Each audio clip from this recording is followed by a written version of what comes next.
اب وہ حدیث آ رہی ہے جس کے ضمن میں نے پہلے بتا دیا کہ اللہ تبارک تعالیٰ ظالم کو اس دنیا میں بھی سزا دیتا ہے اور آخرت میں بھی سزا ملے گی۔ اس کے لیے دنیا میں بھی عذاب ہے اور آخرت میں بھی، اس کے لیے رسوائی ہے دنیا میں بھی اور آخرت میں بھی۔ ظالم امام غزالی رحمۃ اللہ تعالیٰ علیہ آپ نے فرمایا کہ میں زندگی میں تجربہ کیا ہے، میں ایسا شخص نہیں دیکھا جس نے ظلم کیا ہو کسی پر اور وہ دنیا میں اس پہ عذاب نازل نہ ہوا ہو، وہ ظلم میں مبتلا نہ ہوا ہو اور اس پر دنیا میں ہی اسے اس کا بدلہ نہ ملا ہو۔ اسی لیے میں کہتا ہوں آج دنیا کے اندر لاک ڈاؤن ہو چکا ہے۔ آج بڑے بڑے حکمران جو اپنی سیاست چمکانے کے لیے غریبوں کا خون چوستے ہیں، آج بڑی بڑی وہ شخصیات جو اپنی حکومتوں کو قائم رکھنے کے لیے غریبوں کا قتل عام کرتے ہیں، وہ بڑی بڑی شخصیات جو اپنی حکومتیں بنانے کے لیے غریبوں کے جذبات سے کھیلتے ہیں اور عوام الناس کو خون کی چکی میں پیستے رہتے ہیں، آج میں نے دیکھا ہے کہ وہ حکمران بھی سر جھکا کر اپنے اپنے گھروں میں چھپ چکے ہیں، اپنی حفاظت جان کی کر رہے ہیں، انہیں بھی اپنی جان کے لالے پڑ چکے ہیں۔ کہاں ہے وہ دنیا ترقی یافتہ جو آج دنیا اپنے ترقی پر فخر کرتی تھی؟ چین کی ترقی کہاں گئی ہے؟ وہ ترقی یافتہ ممالک سر جھکائے ہوئے کھڑے ہیں، ان کی ترقیاں کہاں گئیں؟ وہ میڈیکل ڈاکٹرز کے تجربے کہاں گئے؟ وہ دنیا کے اندر نامور ڈاکٹرز آج انہوں نے بھی سر جھکا لیے ہیں۔ کیوں؟ کیونکہ اللہ کا عذاب بڑا شدید ہے۔ اِنَّا بَطْشَ رَبَّكَ لَشَدِيدٌ، بے شک تمہارے رب کی پکڑ بڑی مضبوط ہے۔ جب میرے رب کی پکڑ ہوتی ہے نا، پھر دیکھ لو تمہارے سامنے آج بھی نمونے موجود ہیں تمہارے سمجھانے کے لیے، تمہاری عبرت کے لیے۔ آج اگر قرآن سے نہیں دیکھنا چاہتے تو جس مذہب کے ہو اسی مذہب کی کتابیں اٹھا کے دیکھ لو، تمہیں قوم عاد اور سمود کی تباہ کاریاں مل جائیں گی۔ تمہیں قوم عاد اور سمود عبرت کے لیے کافی ہے، تمہیں قوم فرعون جو ہے وہ تمہارے لیے کافی ہے اگر تم عبرت حاصل کرنا چاہتے ہو۔ میں کہتا ہوں آج بھی اللہ کے عذاب سے ڈر جاؤ، آج بھی وقت ہے توبہ کر جاؤ، اس وقت کہ توبہ کا دروازہ بند ہو جائے۔ آج بھی وقت ہے کہ سمجھ جاؤ کہ جب آسمان پھٹ جائے گا، زمین اپنے اندر سے سارا کچھ باہر پھینک دے گی، اس وقت کے آنے سے پہلے ڈر جاؤ، ابھی وقت ہے۔ اس سے پہلے کہ پھر کہیں تمہاری زبانوں میں سکت نہ رہے توبہ کرنے کی، اس سے پہلے کہ پھر تم میں طاقت نہ رہے بولنے کی، اس سے پہلے کہ تم اللہ کی بارگاہ میں پیش کیے جاؤ، آج بھی وقت ہے کہ اللہ سے توبہ کرو۔ اِنَّکَ بَطْشَ رَبَّکَ لَشَدِیدٌ، تمہارے رب کی پکڑ بڑی مضبوط ہے۔ تم نے اس سے پہلے کہ تمہارے ساتھ وہی سلوک ہو جو قوم نوح کے ساتھ ہوا تھا، ارے قوم نوح کے نمونے تمہارے سامنے موجود ہیں، انہیں دیکھ کر کے ہدایت پکڑ لو۔ ارے قوم لوط کو دیکھ لو، قوم لوط کیسے تباہ ہوئی ہے، اور کون سی قوم ہے جس کے اندر وہ گناہ تھے اور وہ تباہ ہوئی ہیں اور ہم میں نہیں ہے۔ حال ہی کی بات ہے، وہ ایک طبقہ جو بہن بھائی دونوں بہر نکل آئے اور آ کر کے آواز لگانے لگے یہ میرا جسم اور میری مرضی۔ ارے تیرا جسم اور تیری مرضی تو چلا نا مرضی۔ ارے پوری دنیا تو اپنے جسموں کی حفاظت نہیں کر پا رہی، تیرے جسم پر تو ایک چند افراد کا طبقہ اور تیرا جسم تیری مرضی، چلا اپنی جسم پہ مرضی۔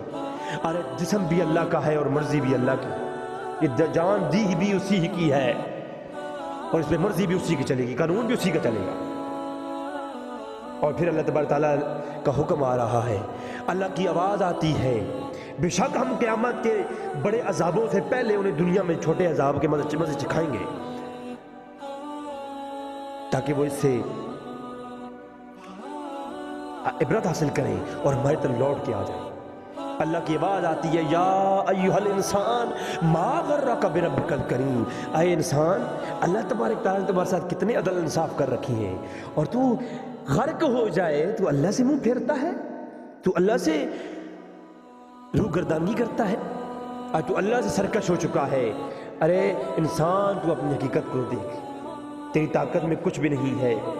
ارے وہ اپنے جسم پہ حکومتیں کرنے والے، ارے وہ ممالک پہ حکومتیں کرنے والے، کہاں ان کی طاقتیں؟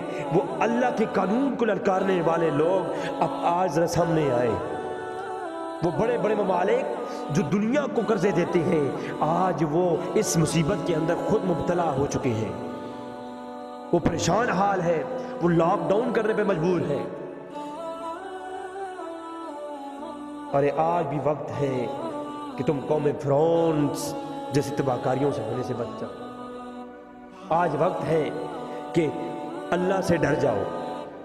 اور میں حیران ہوں، اس پہ تجزیہ آپ پڑھیں، ایک ریسرچ آئی میرے سامنے، ڈاکٹر طاہر القادری صاحب کی نے بعض ڈاکٹر سے ریسرچ کرنے کے بعد اس کو اپنے چینل پہ اپلوڈ کیا، تو انہوں نے میڈیکل سائنس کے حوالے سے اور پھر قرآن و حدیث کے حوالے سے بات کی، لیکن جو میڈیکل سائنس کے حوالے سے بات ہے وہ آپ دیکھ کے تو حیران ہو جائیں گے کہ یہ جو کرونا وائرس ہے، اس کا جسمانی، ہر انسان کے اندر ایک جسمانی دفاعی نظام ہے۔